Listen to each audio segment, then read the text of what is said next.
Eis que estou à porta e bato, é um texto para a igreja, não para quem não aceitou Jesus ou quem está desviado. Isso porque Jesus está do lado de fora da igreja. Querido, este é mais um dos maiores enganos da maioria dos líderes evangélicos. Apocalipse 3:20. Eis que estou à porta e bato. Se alguém ouvir a minha voz e abrir a porta, eu entrarei em sua casa, cearei com ele e ele comigo. Quantas vezes esse texto é utilizado para falar com aquelas pessoas que estão desviadas, para falar com aquelas pessoas que não aceitaram a Jesus? Jesus está batendo na porta do seu coração.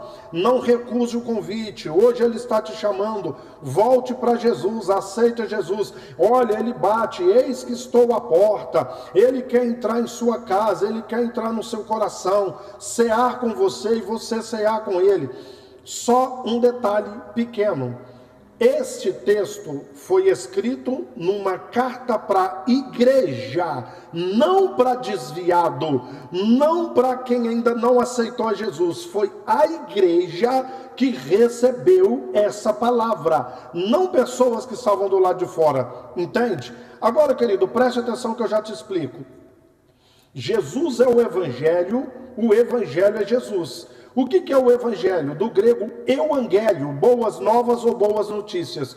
Quais boas novas? Quais boas notícias? Na cidade de Belém nasceu aquele que é o Salvador. Essa é a boa nova. Se não, vejamos o evangelho segundo Mateus, o evangelho segundo Marcos, o evangelho segundo Lucas, o evangelho segundo João. Ou Jesus segundo Mateus, Jesus segundo Marcos, Jesus segundo Lucas, Jesus segundo João. Entendeu que a boa nova é Jesus? O evangelho é Jesus? Ele é a boa notícia. Nasceu para te salvar, ok? Agora, infelizmente, desde o ano 313 para cá, em 1700 anos, dá uma conferida no que eu e várias outras pessoas nós temos ensinado, nós temos falado.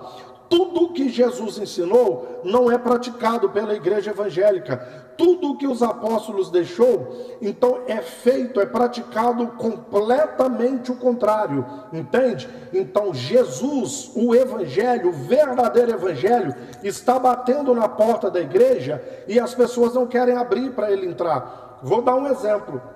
Você tem que ser dizimista e ofertante. Essa é uma aliança de Deus com Israel, não com a igreja. E a grande maioria dos pastores sabem que não podem pedir, não podem cobrar o dízimo.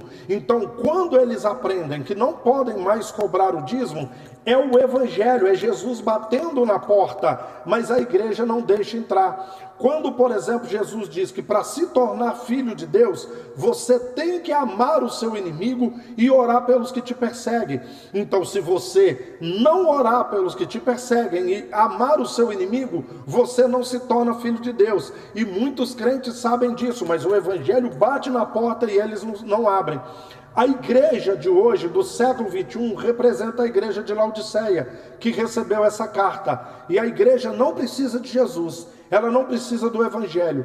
Para a igreja crescer, o que ela precisa? De dinheiro, de trazer pregadores e cantores de renome. Isso lota a igreja. Campanhas mirabolantes, profecias, revelações, manifestações bizarras, dizendo que são sobrenaturais. Precisa de uma igreja grande, confortável, instrumentos musicais caríssimos, um bom louvor, uma pessoa eloquente que se veste bem. Isso lota as igrejas. Pregar prosperidade, eu não posso esquecer da prosperidade. A igreja não precisa do evangelho, a igreja não precisa de Jesus, ela precisa fazer essas coisinhas, alguns amuletos que servem para aguçar ali o desejo das pessoas de receber, entende? Para aguçar das pessoas como um amuleto que vai ajudá-las, entendeu? Então, é isso que a igreja precisa, ela não precisa de Jesus. E Jesus continua batendo e a igreja não abre a porta. E sabe o que ele diz? Algumas pessoas vão abrir a porta. Ele vai cear com essas pessoas e essas pessoas cear com eles. Mas a maioria da igreja não abre a porta para o evangelho entrar. Essa é a mais pura e absoluta verdade.